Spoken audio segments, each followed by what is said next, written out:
चलो सभी प्रेमी सेवा करो। सेवा का फल छूट न पावे। ये समय बार बार नहीं मिले। जो समय मिला है ये परमार्थी सम्मान सेवा का, ये बार बार नहीं मिले, क्योंकि आगे का समय बहुत खराब है। उस खराब समय में बचना बचाना बड़ा मुश्किल हो जाए। इसलिए आपको बचाने के लिए इस सेवा का लाभ देने के लिए ये समय निश्चित निर्धारित किया गया और बड़ी जोरदारी के साथ ये लगातार चल रहा है और चलता रहेगा। ये परमार्थी सम्मान सेवा जो जीवन रक्षक गुरु पूजा महान पावन पर्व होने जा रहा है 19 जुलाई से, और इसके बाद तुरंत जीवों की रक्षा के लिए साधना शिविर का आयोजन किया जाए। 1 महीने की साधना शिविर कि आप साधना कैसे करें। सुबह नाम की साधना और इसके बाद सत्संग और इसके बाद सेवा, ये तीनों काम चलेंगे। साधना शिविर में आपके तीनों काम भजन, सेवा और सत्संग सब चलेगा। मुझे विचार करना चाहिए इतनी ये जल्दबाजी क्यों की जा रही, जो उस खराब समय से आपको बचा लिया था। आने वाली भारी मुसीबतों से आपको बचा लिया जाए। जो भारी मुसीबत आ रही वो सर्दी जुकाम बुखार में कट जाए और आपको भारी मुसीबत से बचा लिया जाए। जिनकी मृत्यु होनी है तो कोई हाथ टूट गया, पैर टूट गया, क्योंकि वह पाप का किया हुआ कर्म है। उस कर्म को सहज करने के लिए तो थोड़ा सा निमित्त मात्र तो आपको भुगतान करना पड़े, लेकिन जीवात्मा की रक्षा हो जाए। इसी को संभाल कहते। तो तुम अभी संभाल की बात समझते नहीं हो। तुम चाहते हो बिल्कुल कुछ ना हो। अगर तुमने बिल्कुल कुछ न किया होता तो बिल्कुल नहीं होता, लेकिन इतना किया है। अगर तुम्हारा किया तुमको बता दिया जाए तो तुम यही कहोगे हम कभी पार ही नहीं जा सकते, हमको बहुत जन्म लग जाएंगे। तो ये छोटी मोटी दया, जो इतना बड़ा काम, इतनी बड़ी सजा तुम्हारी थोड़े में निपटा दी जाए, तो लग के सेवा करो ताकि तुम्हारा पाप कर्मों का कर्जा उतर जाए। ये सेवा इसीलिए रखी गई, नहीं सेवा करा के भी कोई उतरा नहीं सकता। रुपए पैसे धन दौलत सामान देकर भी कोई नहीं उतरा सकता। और तुम्हारा ये मिट्टी से ही काम बन रहा, जिसको दुनिया को लोग समझ नहीं पाएंगे, वो देखते रह जाएंगे, तुम्हारा काम बन जाएगा। जितनी देर करो लगन के साथ। ये मत देखो कोई करता कि नहीं करता, वो नहीं करेगा तो उसको कुछ नहीं मिलेगा, लेकिन तुम तो अपना करो। तुमको इसका फल लेना है तो तुम्हें करना चाहिए। जिनको अगर कई बार अभी आना जन्म लेना उनकी समझ में नहीं आए, वही इधर उधर बैठ के समय निकाल रहे हैं, लेकिन बाद में पछताना पड़ेगा। जब कठिन मुसीबत आएगी तब सोचेंगे अरे इससे तो बड़ा सरल था, अगर वो कर लेते तो थोड़े में उद्धार हो जाता। तो बाद में समझ में आए, अभी आपकी समझ में नहीं आ रहा ये सब क्यों कराया।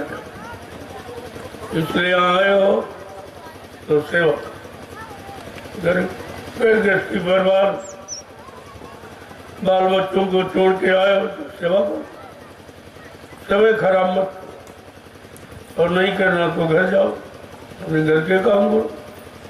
ना तुम घर के रहे हो न आ गए तो फायदा क्या,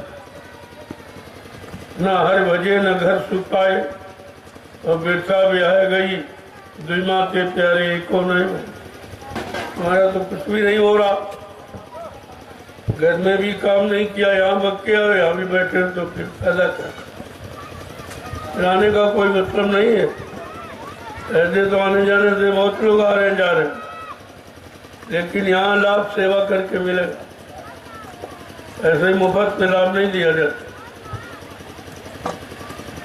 जो भी आपको सेवा मिल जाए छोटी मोटी, उसी को तुम्हें समझना चाहिए कि हमारा इतना ही सौभाग्य या मेरे भाग में इतनी ही सेवा,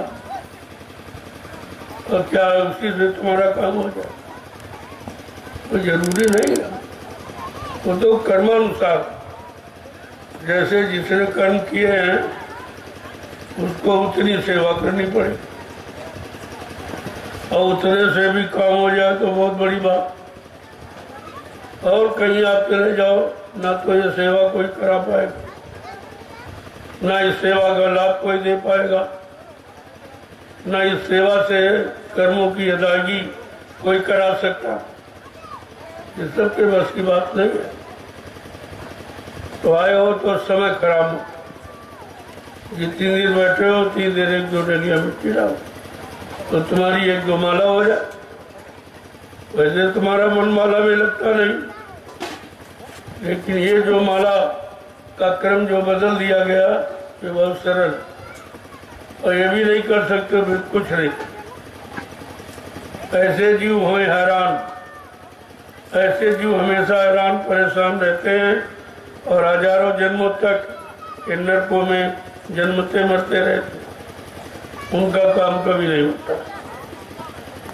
तो यहाँ आए हो तो बैठो मत, कुछ न कुछ करो, और नहीं कुछ कर सकते हो तो बैठ के भजन करो।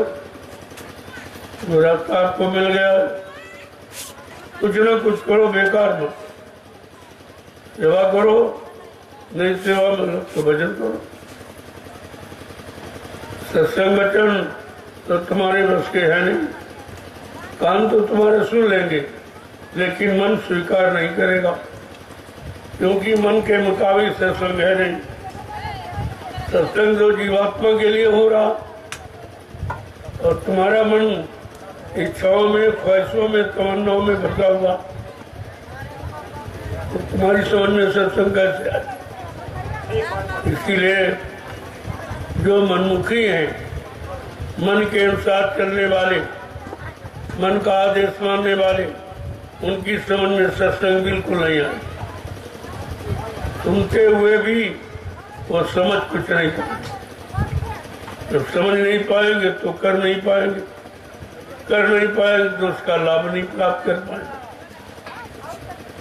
इसलिए जीवों के लिए ये सरल करके रखा गया, इससे सरल कुछ नहीं। जब तक बैठे हो तब तक 10 डलिया मिट्टी डालो तो 10 माला तो कम से कम हो जाएगी। वैसे कहा जाए 10 माला आप नहीं कर सकते, तुम्हारा मन ही नहीं लगेगा, कहीं सो जाओगे, कहीं मन भाग जाएगा, माला नहीं करने देगा। लेकिन ये माला जो आपको बताई जा रही, कराई, तो बहुत सरल है, सभी लोग कर सकते। इस माला में ना नींद आएगी ना मन इधर उधर जाएगा, दोनों काम आपके बन जाएंगे। इस मन को कंट्रोल नियंत्रण करने के लिए लोगों ने कितने यत्न किए। कोई जंगल में चला गया, तपस्या करने लगा, कोई गुफाओं में बैठ गया, छिप गया, कोई भोजन नहीं कर रहा, कोई कपड़े नहीं पहना, ये सब कुछ आपने किया, लेकिन मन कंट्रोल में नहीं। तो कम से कम ये सोचो ये कितना सरल है, ये मिट्टी नहीं है, ये तुम अपने मन को कंट्रोल नियंत्रण कर रहे, ये कितना बड़ा काम आपका हो रहा, क्योंकि बड़े बड़े ऋषि मुनि हार गए, इस मन को कंट्रोल नियंत्रण में नहीं कर पाए और उनको भी मन ने गिरा दिया, वो भी बिगड़। तो मन को ठीक करने की आदत बनाओ, मन को बिगाड़ने की आदत मत बनाओ, ठीक करने। और मन ठीक इससे होगा नहीं, जो तुमने आज तक पूजा है, पाठ है, तीर्थ है, व्रत है, हवन है, जब तक यह गंगा स्नान किया, क्या इससे किसी का मन ठीक हुआ?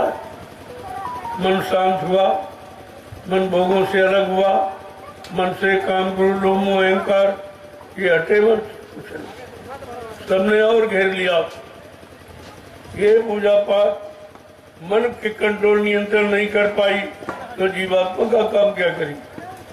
यही तो विचार करना चाहिए, लेकिन ये विचारने विषय किसी का है नहीं, किसी ने कभी ऐसा विचार किया ही नहीं कि हमें क्या करना चाहिए, क्या नहीं करना चाहिए, कौन सा काम करने से हमारा मन कंट्रोल नियंत्रण में होगा और कौन सा काम करने से नहीं होगा। और तुमने किया फिर भी नहीं समझा कि कितना पूजा पाठ, तीर्थ व्रत, दान हवन, जब तक गंगा स्नान किया, श्रम समय पूंजी और जीवन सब आपने नष्ट कर दिया, लेकिन मन कंट्रोल में नहीं हुआ। तो फिर इस पूजा का मतलब क्या हुआ? इस पूजा का लाभ क्या हुआ? क्या इस पर कभी आप विचार करते हैं? हाँ, क्योंकि इसके बारे में किसी ने आपको बताया नहीं, वो जानकार मिले नहीं जो जीवात्मा के बारे में तुम्हें जानकारी देते और तुम्हारी जीवात्मा का काम करा देते, ऐसे तो आपको मिले नहीं। वो है संत महात्मा जो जीवात्मा के बारे में जानते हैं, लेकिन ऋषि मुनि, योगी ब्रह्मचारी और तारी शक्तिया ज्ञानी ध्यानी ये आत्मा के बारे में कुछ नहीं, और ना इन्होंने अपनी आत्मा का कल्याण कर पाया। जैसे तुम हो वैसे ही है, और तुम इन्हीं की पूजा करते रहे, और पूजा कर जितनी की उसने तो दिया नहीं। आपको मिले नहीं तो देते कौन? तुमने अपने मन से हट से जो पूजा की है, बाकी मिला नहीं कोई, न कोई देवी, न देवता, न भगवान, न खुदा, कोई नहीं मिला। तो फिर पूजा का मतलब क्या? पूजा से केवल शरीर इंद्रियों के भोग मिलते हैं, जो रोग का कारण है, और भजन से भगवान मिलता, परमात्मा मिलता, प्रभु मिलता।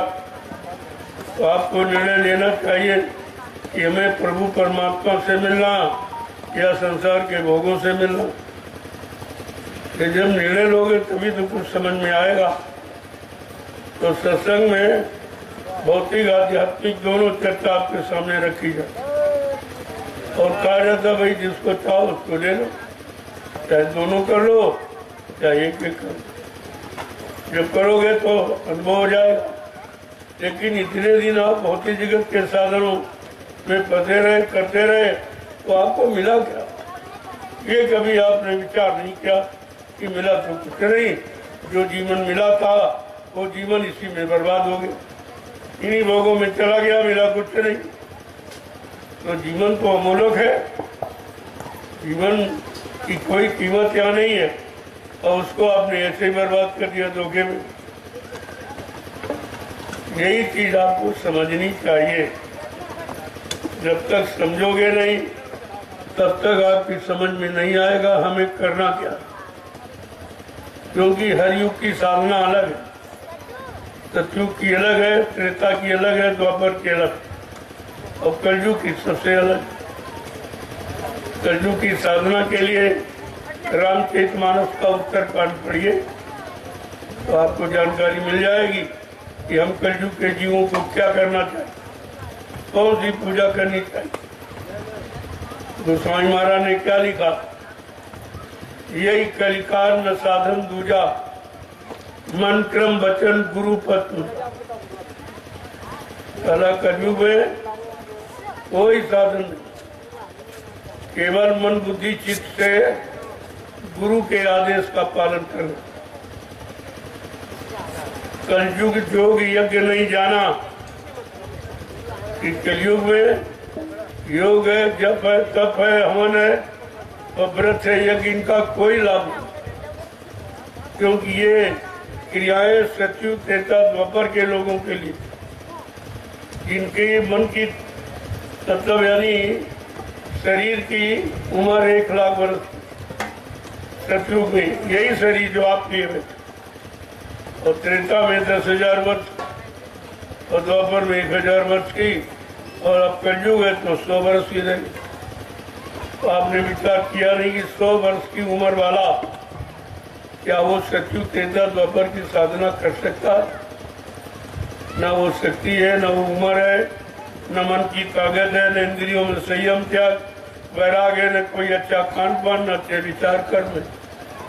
लेकिन विचार कुछ कोई विचार नहीं, और कोई विचारवान पुरुषों से आप मिले भी नहीं कि जिनके पास शुभ विचार, शुभ करनी है, शुभ कर्म कराने की जिनके पास युक्ति है, साधन है, ताकत है, मुझे तो आप मिले नहीं।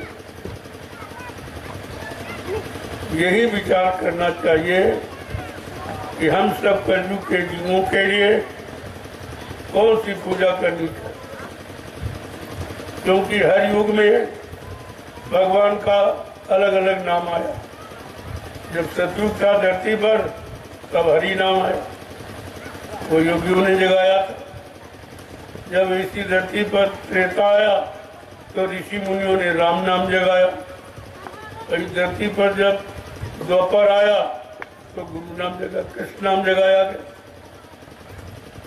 अब इस धरती पर कलयुग है तो आपको विचार करना चाहिए कि भाई हमारा कलयुग में भगवान का कौन सा नाम। जब हर युग में नया नाम नए पुरुष के द्वारा आया और लोगों ने उसी से अपना काम बनाया, तो हम सब कलयुग के जीवों को भी सोचना चाहिए कि हमारे लिए कलयुग में भगवान का कौन सा नाम। किसी ने आपको आज तक नहीं बताया होगा, लेकिन गोस्वामी जी महाराज ने, क्योंकि वो कलयुग में आए, कलयुग के संत थे, उन्होंने रास्ता रामचरितमानस को खोला, उन्होंने सब साफ कहा, लेकिन आपने उसका पर विचार नहीं किया।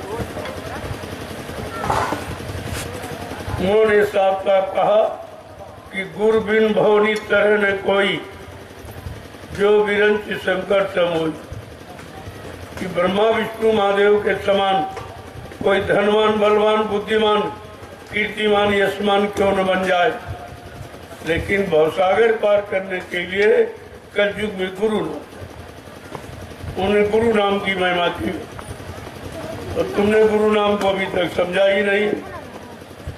एक तो किसी ने बताया नहीं, और जब बताया जा रहा तो तुम्हारी समझ में नहीं आ रहा। संत महात्मा किसी का विरोध नहीं करते,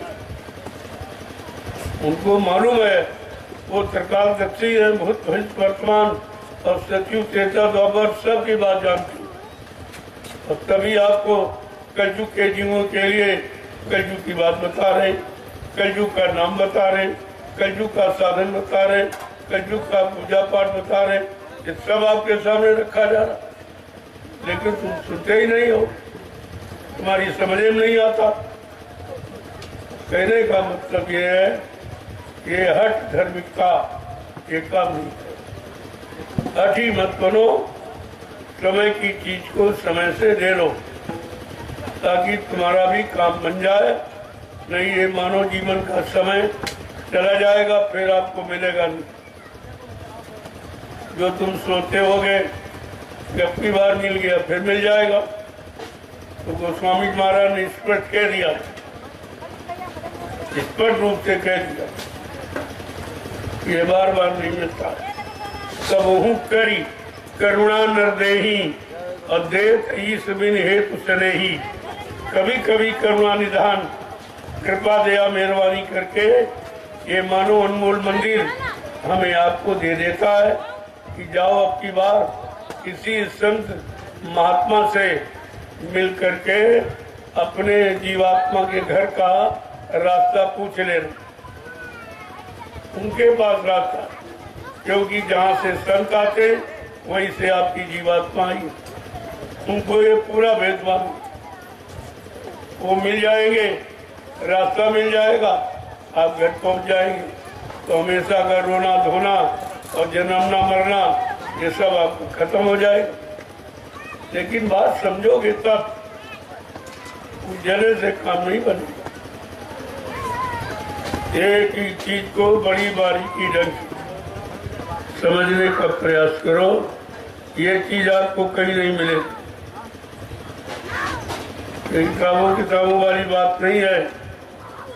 ये करने के बाद जो अनुभव होता, जो लाभ मिलता है, वो आपके सामने रखा है कि आप भी ऐसी करनी करो कि तुम्हारा भी काम हो। एक बार अगर करनी समझ ली तो हमेशा के लिए आपका ये काम ही खत्म, कोई काम नहीं बिगड़ेगा। लेकिन समझोगे नहीं तो कभी बन नहीं पाएगा। बिना समझे बिना किए तो ये काम होने वाला है, और आपसे कराया भी जा रहा। जब आपने समझ नहीं पाया और सुन के याद नहीं कर पाया, भूल गए, तब का इनको बताने का लाभ नहीं है, इनको कराने का लाभ। इनको ऐसी करनी कराओ कि मन का आपका खोए, तब मन का घमंड खत्म हो जाए और मन ये शांत हो जाए और विषय भोगों से वापिस लौट आए। कहाँ ये अपनी शक्ति बर्बाद कर रहा है, और शक्ति बच जाएगी तो भक्ति हो जाएगी, और भक्ति हो जाएगी तो मुक्ति मिल जाएगी। ऐसे मुक्ति नहीं मिलती गाने बजाने से, मुक्ति का विषय तो भक्ति से, और तुम भक्ति समझते नहीं हो। जब सबरी के आश्रम में मर्यादा पुरुषोत्तम भगवान राम गए तो सबरी की प्रेमा भक्ति देखकर बड़े खुश हुए, उसका अटूट प्रेम देखकर बहुत खुश। जब खुश हो गए, कुछ दिन रहे, फिर वहां से विदाई मांगने लगे कि हमको जाने का हुक्म दो। देखो, अपने भक्त से आदेश मांग, जिस भक्त के प्रेम बंधन में बन जाते फिर खुद आदेश मांगते। कहा कि हमको चलने का आदेश दो, हमें अभी आगे बहुत लोगों से मिला। तो कहा मैं तुम्हारी प्रेमा भक्ति से खुश हूँ। और फिर सबरी को खुश होकर भक्ति का यानी पूरा रास्ता बताया कि कितने प्रकार की भक्ति होती। कहते 9, इसी 9धा भक्ति करके रामचरितमानस के उत्तरकांड में वर्णन किया। अब आपको ये सुनना चाहिए कि 9 भक्ति में पहली भक्ति कौन है? प्रथम भक्ति संतन कर संगा और दूसरे रत मन कथा प्रसंगा। पहली भक्ति कहते हैं संतों का साथ, संतों की शरण में जाना, उनके सत्संग अमूलक वचनों को सुनना और धीरे धीरे एक एक वचन अपने जीवन में उतारना। ये पहली भक्ति। भगवान ने कहा भाई पहली भक्ति तो संतों का साथ, कहा मेरी भक्ति तो दूसरी भक्ति, पहली नहीं। पहली संतों का शरण, उनकी शरण में जाओ, उनके सत्संग वचनों को सुनो, अमल करो, जीवन में उतारो, तो उसका लाभ जो आपको मिलेगा वो मेरी भक्ति से नहीं। दूसरे रथ मन कथा प्रसंगा, ये कथा वार्ता जो किस्साएं सुनते हो आप, तो ये तो दूसरी भक्ति। पहली भक्ति, जब पहली भक्ति नहीं आपने की, दूसरी समझ में नहीं आए। पहले के बाद दूसरे को समझा जाता है। तो तुम रामचरितमानस की भी बात को नहीं मानते हो, जानते ही नहीं हो। मानोगे क्या? अगर प्रथम भक्ति कर लेते तो दूसरी भक्ति का लाभ आपको मिल जाता, क्योंकि संत महापुरुष भक्ति की पूरी बात आपको बता कि भक्ति का मतलब क्या है। ये चंदन मंदन टीका पाठा, ये पेड़े बताते, ये भक्ति नहीं, ये भक्ति नहीं है। जो अपने सारे भाव विचारों की शक्ति किसी को अर्पण कर दे वो उसकी भक्ति। आत्मसमर्पण करना ही भक्ति कहलाता। अब वो तुम्हारे बस का है नहीं, वो तुम कर सकते नहीं हो। आत्मसमर्पण बहुत कठिन है, लेकिन जब सत्संग में जाओगे धीरे धीरे सत्संग वचनों का असर तुम्हारे पर पड़ेगा। तुम्हारे कानों में संत महापुरुषों के वचन प्रवेश करेंगे तो गंदगी कानों की खत्म हो, फिर धीरे धीरे मन की गंदगी, फिर बुद्धि और चित्त की, इस तरह सब गंदगी समाप्त। वो केवल वचनों से जाए, वो गंगा जमुना नहाने से नहीं। ये पानी वानी से गंदगी कर्मों की नहीं जाती। कर्मों की गंदगी बारे में लिखा कि जीव कहीं शंका में न पड़ जाए, तो उन्होंने साफ साबित सत्संग जल जो कोई पावे मैलाई सब कट जाए। जिस किसी को सत्संग रूपी स्थिरता का जल मिल जाए तो अनंत जन्मों में कर्मों की गंदगी खाई ये समाप्त हो। देखो कितना सरल उपाय दिया, लेकिन तुम उसको भी नहीं पढ़ते तो उस पर ध्यान ही नहीं देते कि क्यों लिखा गया, किसके लिए लिखा गया, और कौन सी युक्ति है, कौन सा उपाय है, कौन सा साधन है, आप विचार ही नहीं करते। सब लिखा पढ़ी तुम्हारे घर में रखी है, और लगभग 550 वर्ष पहले से जो रामचरितमानस के रूप में हर हिंदू के घर में लिखवा के रखवा दी कि कोई ये न कह सके कि हमको मालूम, लेकिन आपने उसको भी नहीं जाना। जो 550 वर्ष से तुम्हारे घर में लिखी रखी उसके बारे में भी तुम कुछ नहीं जानते। ये पढ़ना बांटना, ये गाना बजाना, ये जानकारी नहीं है। जानकारी उसको कहते हैं कि जब वचनों को अपने जीवन में उतारो और कार्य रूप में परिणित करो, तब उसका जो लाभ मिलेगा वो जानकारी। और वो ही जानकारी जरूरी है, तो बिना सत्संग के तो कुछ होगा नहीं। साफ साफ गोस्वामी महाराज लिख दिया, कोई कितनी पूजा पाठ, ये जड़ पूजा, ये अक्षर कागज कैलेंडर पूजा कितनी कर डालो, लेकिन बगैर चेतन ज्ञान के चेतना नहीं आएगी, जागरूकता नहीं आएगी, प्रेरणा नहीं आएगी। ये हमेशा ध्यान में रखना चाहिए। आपने तो ये कुछ किया ही नहीं अभी, इसीलिए अभी सत्संग सुनाने की तैयारी की जा रही है। ये सत्संग सुनाया नहीं जा रहा, उसकी तैयारी कि आप सत्संग को कैसे अमल में लाएंगे, संत वचनों को अपने जीवन में कैसे उतारेंगे, और फिर उनका दैनिक जीवन में कैसे लाभ प्राप्त करेंगे। कहने का मतलब ये बगैर करनी के कुछ, और संत मत की करनी भौतिक जगत की करनी से बहुत अलग। संत मत की करनी कहती है, करनी करो मार मंडालो, इंद्री भोग विचारो, और इतना काम करो तुम अपनी, फिर आगे की सतगुर जानी। इतना काम आपको करना पड़ेगा शरीर, क्योंकि आपने शरीर को भोगों में लगाया है, भोगों में फंसाया है, मन का कहना मानकर, तो ये तो काम आपको करना ही पड़ेगा। जब नहीं कर पाओ तो महापुरुष जो आदेश दे उसको करो, उससे तुम्हारा काम ये सरल कर देंगे। क्योंकि ये बस की बात तो जीव के नहीं है, जीव कर सके, लेकिन कराने वाला और उसके आदेश को मानो तो बहुत सरल करके करा दे। ऐसे तो जीव नहीं करता। जब सतयुग त्रेता द्वापर के अच्छी उम्र वाले, अच्छे मन की ताकत वाले, इंद्रियों में संयम त्याग वैराग रखने वाले, अच्छा खान पान करने वाले, अच्छी संग सोबत में रहने वाले, अच्छे कर्म करने वालों ने नहीं पाया। ये कलयुग का गंदा, ये भोगी बिलासी जीव कैसे पा जाए?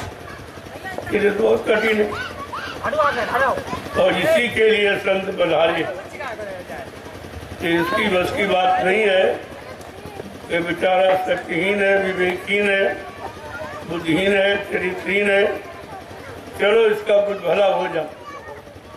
सब संतों का आगमन कलयुग में हुआ और उन्होंने ये सरल रास्ता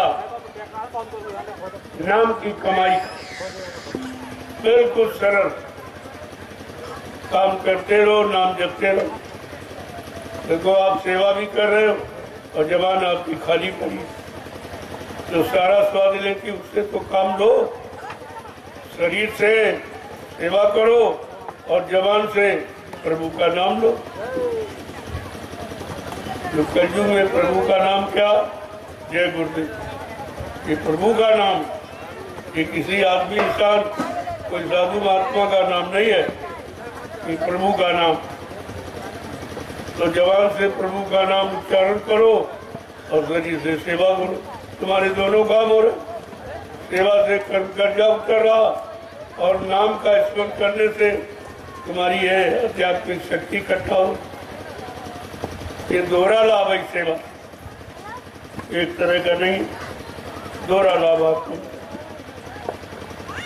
तो समय मत कमाओ, एक एक मिनट जीवन का बहुत कीमती समय, पता नहीं कब समय खत्म हो जाए। अब इतने लोग आए हो तो इनमें तमाम लोगों का शरीर नहीं रहेगा, वो दोबारा ये सेवा नहीं कर पाएंगे, सेवा का लाभ नहीं ले पाएंगे। तो इसीलिए आपसे कहा जा रहा, जो समय मिला है उसमें अपना काम बना लो, हो सकता तुमको दोबारा फिर मानव शरीर मिल जाए। इससे मिल सकता है और किसी क्रिया से, सेवा से मिल सकता। अगर सेवा की लगन तुम्हारी कुछ बच गई और वर्षों की पूंजी खत्म हो गई तो दोबारा आपको जन्म दे दिया जाएगा कि जाओ की बार किसी अच्छे सत्संगी शाकाहारी परिवार में तुम्हारा जन्म हो जाएगा और तुम बचपन से ही साधना में लग जाओ। ऐसे भी काम हो जाए। तो जब तक बच्चों को नहीं सुनोगे तो समझ में आपको कुछ, तो ये वचन आपको कहीं मिलेंगे नहीं, क्योंकि ये वचन कोई जानता नहीं। वो पुरानी घिसी पिटी किताबें लाखों वर्ष पुरानी वो सुनाई जाती है। अरे उससे भाई क्या होने वाला, 12 साल बाद तो बेदखल हो जाता और लाखों वर्ष हो गए, वो ज्ञान भी बेदखल हो गया, उससे आपका काम नहीं होगा। वो ज्ञान सतयुग के लोगों के लिए, त्रेता का ज्ञान त्रेता के लोगों के लिए, द्वापर का ज्ञान द्वापर के लोगों के लिए, और कलयुग का ज्ञान कलयुग के जीवों के लिए। लेकिन तुम जानकारी तो करो कि भाई कलयुग का ज्ञान है तो बड़ा सरल रखा। तो स्वामी जी महाराज ने अति कृपा दया मेहरबानी करके एकदम सरल कि कलयुग केवल नाम अलहरा और सुमिर सुमिंदर रुद्र था। कलयुग में केवल नाम, बस यहीं पर आप अटक गए भटक गए। केवल शब्द का प्रयोग नहीं समझ पाए। केवल माने होता अकेला, तो अकेला नाम जब कलयुग में आएगा वो कलयुग के जीवों को लाभ। तो जितने नाम आपको बताए गए वो सब सहायक शक्तियों के साथ आए। ब्रह्मा सावित्री के साथ, विष्णु लक्ष्मी के साथ, शंकर जी पार्वती के साथ, राम सीता के साथ और कृष्ण राधा के साथ और देवता देवी के साथ। लेकिन गोस्वामी जी महाराज अगर ये नाम होते तो लिख देते कलयुग केवल राम आधारा, कलयुग केवल कृष्ण आधारा, ये तो उन्होंने लिखा नहीं। उन्होंने लिखा कलयुग केवल नाम होता, केवल माने अकेला नाम, ये गुरु अकेला ही नाम।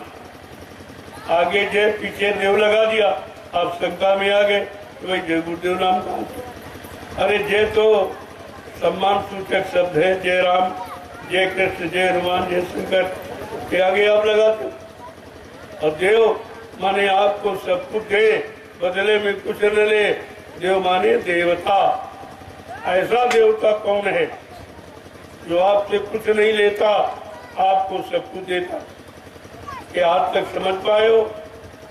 तुम्हारे यहाँ सब देवता देवता ही नहीं, सब लेने वाले। किसी को पेड़े चढ़ा रहे हो, किसी को बतासे चढ़ा रहे हो, किसी को दूध चढ़ा रहे हो, किसी को फल चढ़ा रहे हो। ये तो लेने वाला देवता और देने वाला देवता। तो दिया तो तुमने, तुम देवता, वो देवता। इस बात को अभी तक लोग नहीं समझ पाए। अब भी वही इतना लिखने के बाद, सब जाने के बाद भी रामचरितमानस को फिर भी जीवों की जड़ता नहीं गई, अज्ञानता नहीं गई। बहुत दिनों से बेचारे फंसे पड़े, 3 युगों से कैसे निकले। और निकलने का रास्ता संत महापुरुषों के बाद के अलावा किसी का तो कोई आपको दे नहीं सकता। फंसने के रास्ते तो सब बताएंगे, ये करो वो करो, और करो माने तो फंसना है, करने में फंसा दिया। तो कहते हैं करना नाम फंसना। करो माने कर्म, धरो माने धर्म। जो धारण किया जाए, जीवन में उतारा जाए, उसको धर्म। और जो इंद्रियों और शरीर मन बुद्धि चित्त से किया जाए वो कर्म है। और कर्म का फल यही आपको मिलेगा। 4 खान 84 लाख जो जिसमें शरीर योनियां बनाई गई, उनमें आपको मिलेगा। अगर कहीं संतों के वचनों को धारण कर लो तो तुम्हारा काम एक ही बार में पूरा हो जाए। तो 4 खान 84 लाख शरीर में क्यों जाना? लेकिन बात समझने पर, समझने का प्रयास तो तुम करते नहीं। और ये सोचो कि हमारा काम कैसे होगा, कौन काम कि दोबारा यहाँ आना न पड़े, न जन्म हो न मृत्यु हो, हमको इससे छुटकारा मिल जाए। ये असली काम। इस काम को करने के लिए या इससे छुटकारा पाने के लिए ये मानव शरीर आपको परमात्मा ने दिया, वो तो काम आप करते ही नहीं। तुम छुटकारा वाला काम नहीं करते, तुम तो बदले बजाने वाला काम। तो बेचारों की समझ में नहीं आ रहा कि हम छुटकारा पाने वाला कर्म करें कि फंसने वाला। अब छुटकारा पाने वाला कर्म वो बताएगा जिसने छुटकारा पाया हो, जो इन चीजों से अलग खड़ा हो, वो धीरे से तुमको भी अलग कर लेगा। बाकी जो स्वयं फंसे पड़े वो तुम्हें अलग, वो फंसा सकते लेकिन अलग नहीं। और आपको अलग होना है। आपको यहाँ दोबारा आना नहीं है काल माया के देश में। यहाँ जन्म और मृत्यु के चक्कर में आना नहीं है। यहाँ तकलीफ मुसीबत बीमारियों में फंसना नहीं है। यहाँ लड़ाई झगड़ों में पड़ना नहीं है। यहाँ गंदे खान पान करके फिर नर की योनियों में जाना नहीं है। ये सब विचार आपके अंदर होना चाहिए। और ये विचार तुम करते नहीं हो, और ना ऐसा कोई विचारवान व्यक्ति आपको मिला जो तुम्हारे विचारों में यानी स्वच्छता, पवित्रता और निर्मलता ला कर देता। तो आपको तो ये सोचना चाहिए कि आखिरकार मानव जीवन मिला जब उसके पास 83,99,999 शरीर और हैं मनुष्य शरीर को छोड़कर, तो फिर उनमें क्यों हमको नहीं जन्म दिया? ये मनुष्य शरीर में क्यों दिया? तो ये अंतिम योनि है। ये 83,99,999 शरीरों से मुक्ति पाने वाली ये शरीर है मनुष्य। और तुम वही कर्म करते हो तो फिर उन्हें 83,99,999 शरीरों में बार बार जन्म होने, वही कर्म करते हो, उन्हीं शरीरों में जाने वाले, पैदा होने वाले, जन्म लेने वाले आप कर्म करते हो। आप निकलने वाला कर्म जानते ही नहीं, क्यों जिनके बाद गए वो खुद ही नहीं निकले, वो खुद ही नहीं मतलब यानी फंसे पड़े तो तुम्हें कैसे निकालेंगे। इसीलिए गोस्वामी महाराज ने कहा अगर ये सब जानना चाहते हो और बुद्धि में विवेक ज्ञान लाना चाहते हो तो क्या करो, बिन सत्संग विवेक न होई। बिना सत्संग, बिना संतों के वचनों के, उन वचनों का साथ किए, उन वचनों को जीवन में लागू किए, आपके बुद्धि में सच्चा विवेक ज्ञान नहीं आए। अरे इसी पढ़ लेते तभी आप जान जाते, ये तो तुम्हारे घर में निगाह बड़ी रखी। बिन सत्संग विवेक न हो, राम कृपा बन सुलभ न सोई, और सठ सुधरई सत्संगत पाई। और जबरदस्ती किया, सठ माने अज्ञानता। ये अज्ञानता भूर ब्रह्म संदेह कैसे जाएगा? बिना संतों के सत्संग के ये तुम्हारा भ्रम दूर कोई नहीं कर सकता। ये सब जानकारी आपको लेनी, लेकिन तुम तो सुनते ही नहीं महात्माओं की बात। संतों महात्माओं के पास जाना पसंद नहीं करते हो, उनके बच्चों को सुनना पसंद नहीं करते हो, उनसे मिलना जुलना ये तुम्हारा हो ही नहीं पाता। तभी तो कितना समय निकल गया जीवों के फल गए, कलयुग के भी 5,500 वर्ष निकल गए और संतों को आए लगभग 750 वर्ष पूरे होने जाए। लेकिन इन 750 वर्षों में कितने लोग जाके, कितने लोगों ने अपना मानव जीवन सार्थक बना पाया, कितने लोगों ने संतों की शरण पकड़ी और अपनी विचारधारा सत्य में परिवर्तित कर दी। ये सोचना चाहिए, लेकिन सोचोगे तब कुविचार पहले ही प्रवेश कर गया तो शुभ विचार कैसे आए? जब तुम्हारा खान पान पहले बिगड़ गया तो विचार शुद्ध कैसे आएंगे? विचार शुद्ध नहीं आएंगे तो कर्म शुद्ध कैसे करोगे? और कर्म अच्छे नहीं करोगे तो अच्छा फल नहीं मिलेगा। ये बिगाड़ तो आपने किया है। अब एक सुधरने का मौका दिया जा रहा तो तुम्हारी समझ में नहीं आ रहा। एक सूरदास जी थे, उनके एक लंबे दालन में उनको बंद कर दिया। बहुत बड़ा हाल था, उसमें उनको बंद कर दिया। दिन में सब लोग बैठे रहे तो सूरदास जी चुपचाप उनकी बात सुनते रहे। समय कट गया और शाम को सब लोग घर चले गए। अब सूरदास जी अकेले रह गए तो उन्होंने सोचा जब इतना बड़ा हाल है, मकान है, तो दरवाजा जरूर होगा। तो दरवाजे की तलाश में वो दीवार को पकड़ के धीरे धीरे दरवाजे की तलाश करने, लेकिन जब दरवाजे के पास पहुंचे तो सिर में खुजली आ गई। अब खुजलाने लगे, चलना बंद नहीं किया तो दरवाजा निकल गया। जितनी बार दरवाजे के पास उतनी बार खुजली लग गई तो दरवाजा छूट गया। कहने का मतलब समझते हो? ये मुक्ति द्वार है, ये मानव शरीर मुक्ति द्वार दरवाजा, और तुम्हारे अंदर विषयों भोगों की खुजली लग गई तो दरवाजा छूट गया। यही करते करते इतने जन्म तुम्हारे निकल गए, लेकिन जब खुजली खत्म हो तो दरवाजे की पकड़ो। खुजली है भोगों की, जिसने तुम्हारे असली दरवाजे से तुमको अलग कर दिया। यही बात को समझनी है। अब भोगों की खुजली खत्म करने वाला तो कोई आपको मिला नहीं।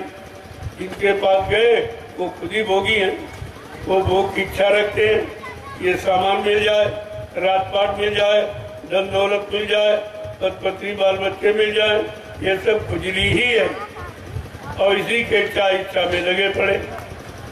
तो जो खुद ही बेचारे खुजली में खुजला के फंस गए तो वो तुमको कैसे निकालेंगे? ये सब विचारणीय विषय है। जब तक ऐसा शुद्ध विचार तुम्हारे मन मस्तिष्क में नहीं आएगा, आप इस जीवन का असली लाभ नहीं पाओगे, असली लाभ नहीं मिलेगा। इसलिए महात्माओं ने कहा, अरे भाई बड़े भाग मानुष संत पावा सुर दुर्लभ। कहा इतना बड़ा भागशाली के देवताओं को दुर्लभ है। देवता भी चाहते एक बार मानव शरीर में दो, क्यों? ऐसा क्यों लिखा? कहा कि किसी लोक से कोई भी सीधे जीवात्मा घर नहीं जा सकता, चाहे ब्रह्मा जी हो, चाहे विष्णु हो, चाहे शंकर। वो अपने लोक से सीधे अपनी जीवात्मा को मालिक के पास नहीं पहुंचा सकते। अगर जीवात्मा को परमात्मा से मिलाना है तो उनको मृत्यु लोक में मानव जन्म लेना पड़ेगा, और मानव जन्म के जानकार संत महापुरुषों की तलाश करनी पड़ेगी, और उनसे जीवात्मा के घर का रास्ता, जिसे नाम आधार कहते हैं, वो लेना। ये नाम रास्ता, नाम का रास्ता मिल जाएगा तो जीवात्मा निकल जाएगी। नाम डोर शब्द को पकड़कर जैसे उतरी है वैसे चलती चली जाएगी। तो जब ये नहीं गए तुम कैसे चले? इसलिए महापुरुषों ने स्पष्ट करके कहा कि ब्रह्मा जी ब्रह्मलोक का सुख आनंद उठा रहे, लेकिन उनकी जीवात्मा जगी नगर पहुंची। भगवान विष्णु विष्णुलोक का सुख आनंद उठा रहे, उनकी जीवात्मा जगी नगर पहुंची। भगवान शंकर शिवलोक का सुख आनंद उठा रहे, उनकी जीवात्मा जगी नगर पहुंची।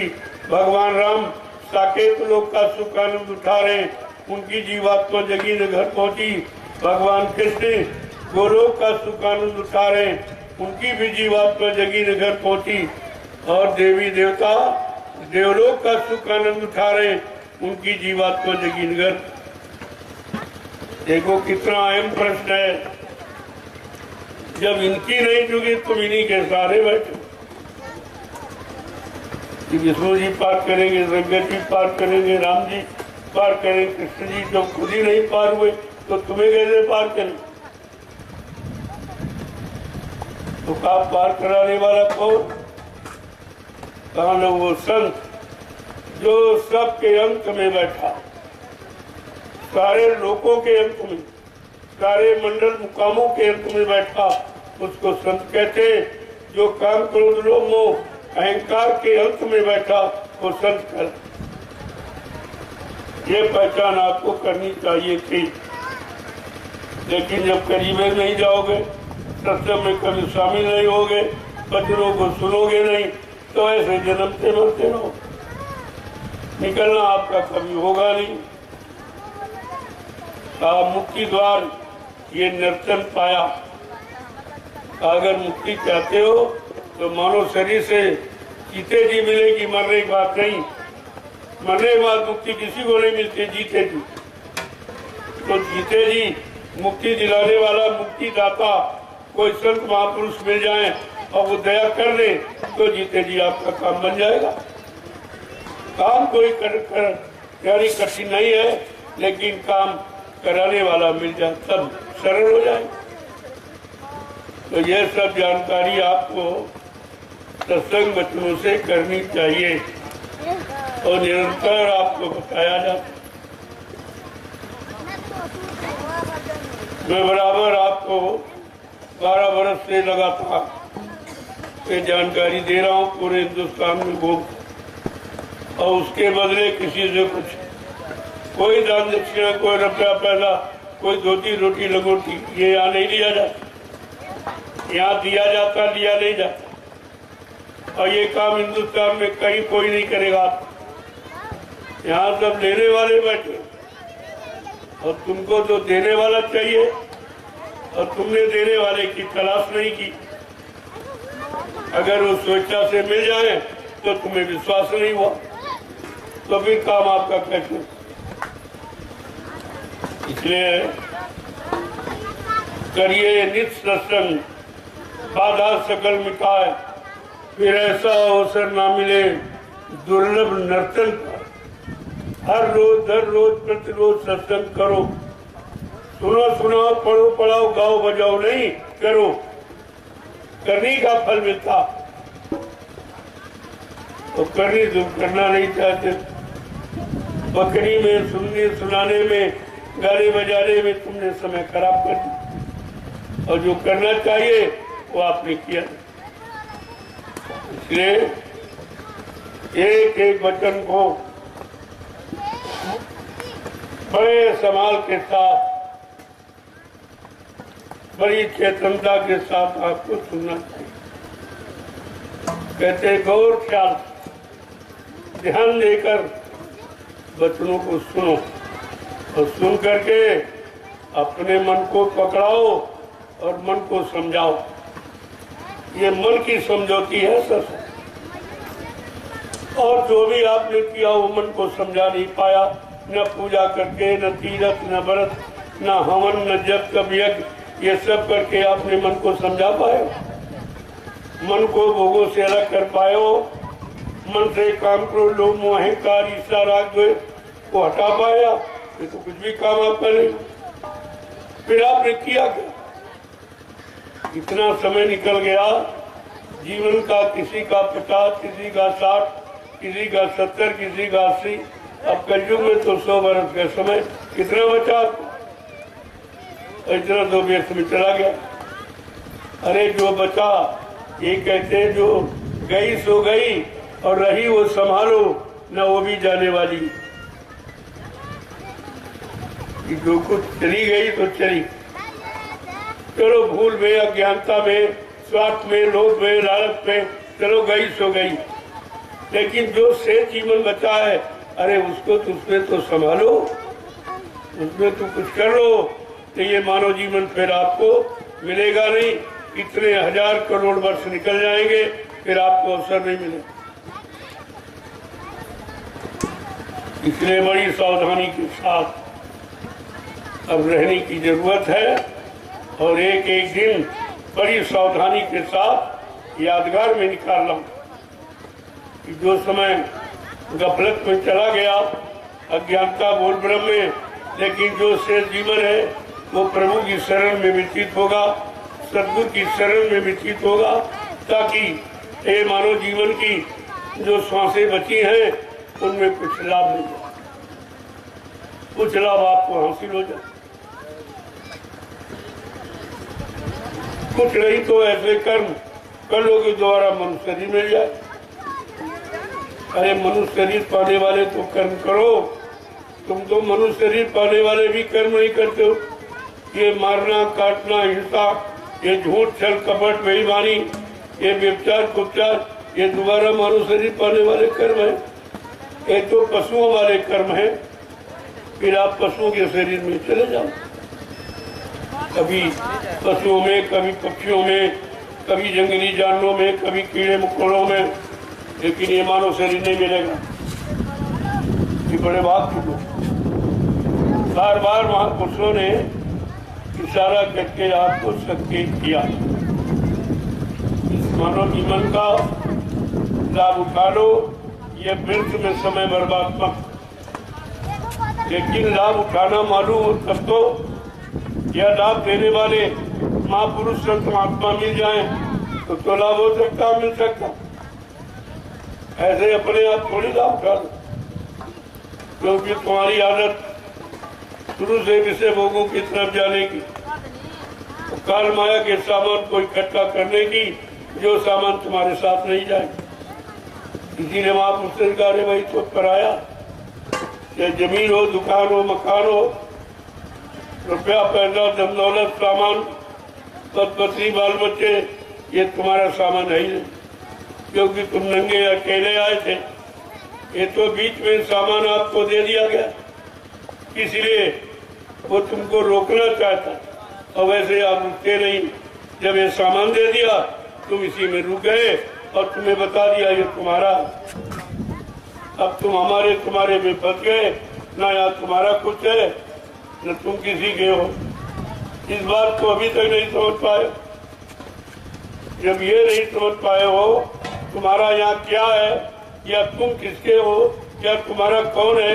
जब इतनी बात नहीं समझ पाए हो तो पढ़ाई लिखाई का मतलब क्या है? अपने को नहीं समझ पाए हो, तुम दूसरे को देश दुनिया को क्या समझाओगे? यही समझाओगे जिनमें फंसे हो, कहीं उनको बताओ। तो इसलिए एक एक वचन को बड़े संभाल के साथ रखने की जरूरत है। ये रुपए पैसे सोने चांदी हीरे जवाहरात से ज्यादा कीमती है संतों के वचन। ये मोल भी कहीं नहीं मिलेंगे आप। तो इसलिए बड़े श्रद्धा सेवा भाव से प्रेम से सत्संग वचनों को सुनना चाहिए और धीरे धीरे करके अपने मन को पकड़ना और मन को ठीक करना, मन को शुद्ध करना, मन का चिंतन ठीक करना, इसे भोगों से हटाना, काम क्रोध लोभ मोह अहंकार से इसको अलग करना, ये काम। इस काम के लिए मानव शरीर मिला। तो कितने लोग ये काम कर रहे हैं या कितने लोगों ने अपने आप को समझ पाया? ये सब करने की जरूरत। करोगे तब कुल लाभ मिलेगा। ये उन्हें सुनाने से नहीं, ये सुनाया इसलिए जा कि करो, ये नहीं कि सुनो फिर तुम सुनाने लगो। तो यहाँ यही हो रहा। एक ने किताब पढ़ी, दूसरा उनको सुनाने लगा, तीसरा आगे सुनाने लगा, चौथा सब कहा सुनी सुनी हो गई। करना कराना कोई नहीं बताता, सब कहा सुनी। और कहा सुनी माने झगड़ा होता। ये झगड़े का विषय तो आपने तैयार। सही अच्छी सच्ची बात बताओ तो उनकी समझ में नहीं आता और समय निकल जाएगा, फिर ये वचन आपको मिलेंगे। आपके ये जंगल में आपको मिले, फिर आपको आगे ये बस्ती मिलेगी। 400 किलोमीटर तुम दौड़ के जाओगे इन्हीं वचनों के लिए, तुम आत्मा आगे निकल जाएंगे। फिर दौड़ोगे फिर आगे निकल जाएंगे। इन वचनों के लिए तरसोगे नहीं, तरसोगे ये वचन आपको नहीं मिले। आज समय है तो जानकारी आपको दी जाए और जंगल में दी जा रही, क्योंकि जंगल में भी जीव जंतु। जब बस्ती के लोगों ने सुनना पसंद नहीं किया, गांव शहरों के लोगों ने सुनना नहीं पसंद किया, तो जंगलों को, जंगल में ये पेड़ पौधे, इनमें भी जीवात्मा और ये सब पाक साफ निर्मल पवित्र। ये कोई बुरा काम नहीं करते, कोई निंदा चुगली नहीं करते, कोई चोरी डकैती खत बलात्कार नहीं करते। ये बिल्कुल पाक साफ निर्मल है। इन पेड़ों को सुनाया जाए। वायुमंडल में इतने जीव हैं, इतने बारीक, माइक्रोस्कोप से देखो आप तो करोड़ों जीवन जा बिछा, उनमें भी जीवात्मा है। वो समय के कलयुग के नाम को वो भी सुनने के अधिकारी। मैं उनको सुना रहा हूँ, न तुम सुनो, नहीं तुम सुनोगे, सुनने वाले बहुत, मैं उनको सुना रहा हूँ। ऐसा नहीं है, वचन कभी व्यर्थ नहीं जाते। सुनने वाले हैं, उन्हें मालूम है, वो सुन रहे, उन्हीं को सुनाया जा रहा। और तुम अगर लाभ लेना चाहो तो ले सकते हो। तो इसलिए एक एक वचन पर ध्यान। आज यहाँ अवसर क्यों दिया जा रहा? क्या कोई आदमी आज क्षेत्र का जानता था ये जंगल में ये होगा, इस भूमि को चौरस किया जाएगा, इस काम के लिए तैयार किया जाएगा? वो काम कब होगा किसी को नहीं मालूम और कोई कर भी नहीं पाया। इतने सरकारें आई, इस जंगल को मैदान में तब्दील नहीं कर पाई और कितने काश्तकार अपनी जमीन को बराबर नहीं कर पाए, एक दाना उत्पन्न नहीं कर पाए। आज जमीन का भी भाग जगह है तो जंगल मैदान में परिवर्तित हो रहा।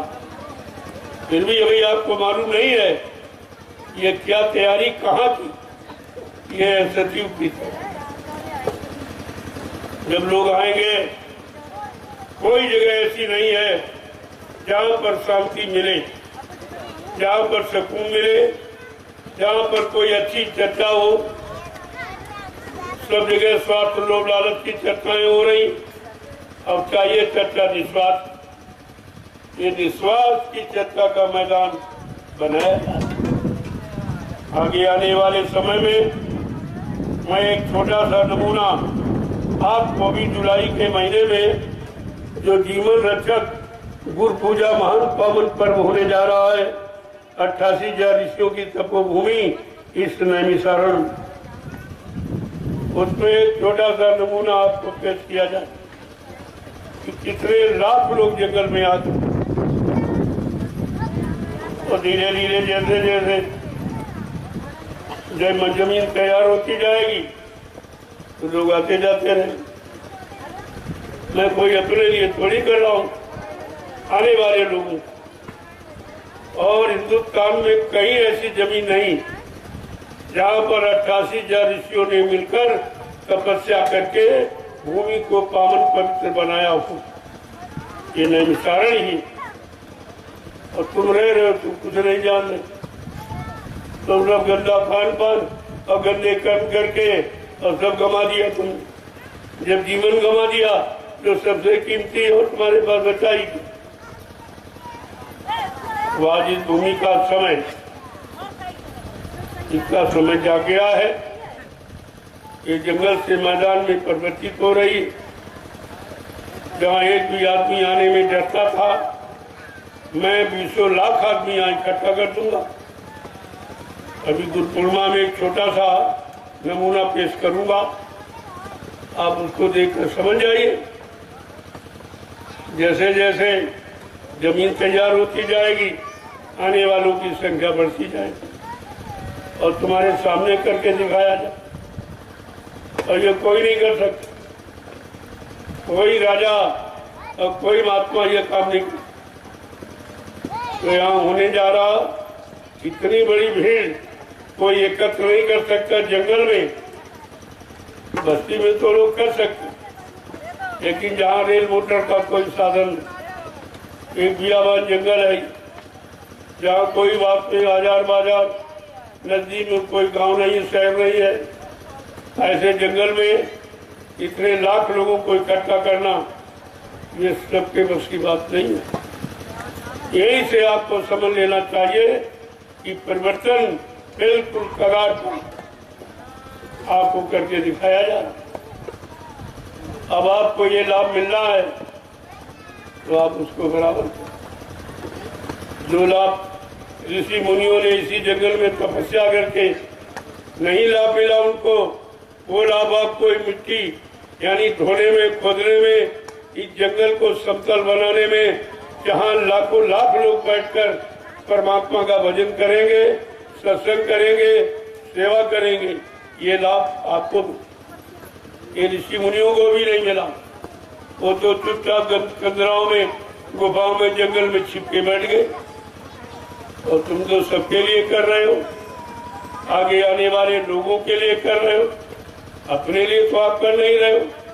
तुम्हारे अंदर कोई मजदूरी लेने की, कोई सामान लेने की स्वार्थ की कोई मतलब यानी भावना नहीं है। ये तो काम किसी ने किया ही नहीं। जो काम आपके सामने हो रहा, धीरे धीरे सब समझ में आ जाएगा। मैं आपकी जमीन को लेकर कहीं ले नहीं जाऊंगा, एक अच्छे काम में लगा दूं, तब भी आपका नाम होगा। जमीन कहीं उठा के कोई नहीं ले जाए, जमीन तो रामशाला में ही रहेगी और रामशाला का नाम हो जाए। वैसे भी पूरा हिंदुस्तान जान गया आप ये काम करोड़ों रुपए खर्च करके नहीं कर सकते थे जो मैंने आपका मुफ्त किया। अब समझो ना समझो, ये तुम्हारी बुद्धि की बात है। समझना तो आपको पड़ेगा, आज नहीं तो कल। कहाँ भगते जाओगे? ये अच्छा सच्चा काम जो होने जा रहा, ये तो आपको समझना पड़ेगा, मानना पड़ेगा। जय गुरुदेव।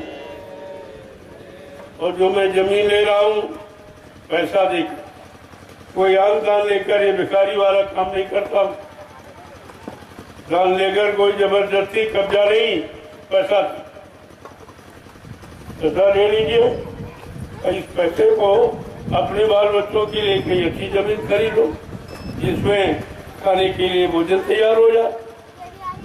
तो आपके काम की बात करता हूँ, और ये जमीन को हम एक धार्मिक काम में लगा दूंगा, उसका भी लाभ आपको मिलेगा, तुम्हारा नाम हो जाएगा, और जो दान दूंगा वो तुम्हारे बच्चों की व्यवस्था हो जाएगी। मैं तुम्हारा कौन सा नुकसान करूं, लेकिन नहीं आप समझ पा रहे हो तो उसके लिए क्या, ये जमीन बराबर करना किसी बस की बात नहीं। हिंदुस्तान में कोई नहीं करता, इतना बड़ा काम है बहुत कुछ। आपकी जमीन को अच्छा बना रहा हूँ और खराब जमीन के पैसे दे रहा हूँ, तो कौन सा नुकसान है। जमीन तो कहीं उठा के नहीं ले जाएंगे, वो तो वहीं रहेगी जहाँ है, लेकिन अच्छे काम में अगर बदल जाए, यही आपका लाभ है कि तुम्हारी जमीन भी धार्मिक कार्य में, आश्रम के काम में आ जाए, और तुम्हारा धन तुम्हारे बल बच्चों के काम आ जाए। तो इसमें नुकसान कौन सा। अब तुम नहीं ले पा रहे हो और नहीं कर पा रहे हो, तुम्हारी बुद्धि नहीं काम कर रही, तो उसके लिए हम क्या करें। हम तो हर तरफ से आपको लाभ देने आए हैं और लाभ देते रहेंगे। आप ले न ले, समझे न समझे, वो आपकी बात। जय गुरुदेव, जय गुरुदेव, जय गुरुदेव, जय गुरुदेव। जय गुरुदेव। नाम किसका? प्रभु का। जय गुरुदेव। नाम किसका? प्रभु का। प्रभु का प्यारा नाम। जय गुरुदेव। देखो, एक एक तुम्हारा कदम जहाँ पड़ रहा है ये पवित्र हो, क्योंकि तुम्हारा कदम निस्वार्थ का, लोभ लालच का, सामान का, पैसा पाने का नहीं, निस्वार्थ का। आज ये धरती भी धन्य हो रही, कैसे निस्वार्थी जीव यहाँ पर आए। पता नहीं कितने जिले प्रांतों से आए हैं, अपना किराया भाड़ा खर्च करके आए हैं, और ये निस्वार्थ इस उबड़ खाबड़ जमीन को बराबर करने आए। जो काम तुम नहीं कर पाए हो और तुम्हारा काम ये करना, और फिर भी तुम्हारी समझ में नहीं आ रहा किसी, तो कैसी बुद्धि तुम्हारी हो गई जो अच्छे काम को नहीं समझ पा रहे। तो इसलिए जो समय से जाग जाता है, चेत जाता अपना काम बनाने। जिन्होंने जमीन दी है, मैंने उनका नाम कर दिया। मैं कोई अपने नाम तो खरीदता नहीं, मेरे नाम 1 इंच भी जमीन। आप समझ लीजिए इतनी बड़ी मेहनत क्यों कर रहा हूँ। इसी से आपको समझ लेना चाहिए, अर्थ लगा लेना चाहिए। बगैर स्वार्थ के आदमी कदम नहीं दे रहा कर दूं, लेकिन मेरा कोई स्वार्थ नहीं। मेरा केवल काम से लगाओ, बाकी जमीन से लगाओ, अच्छे काम को करने का लगाओ।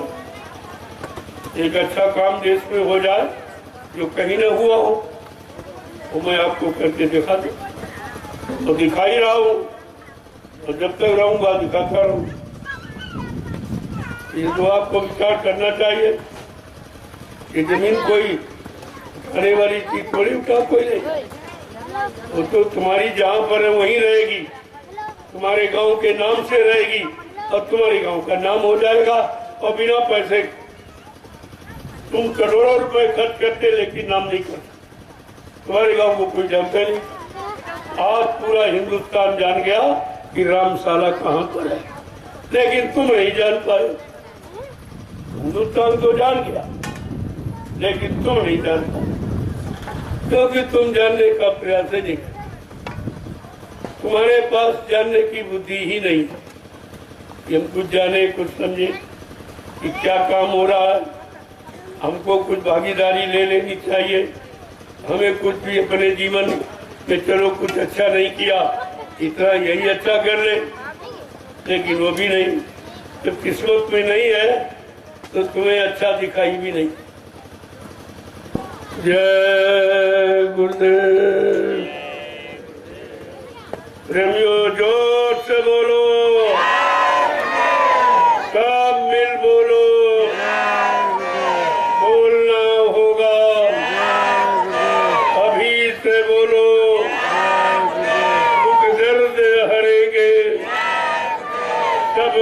कष्ट मिटेंगे, सुख शांति भी देंगे।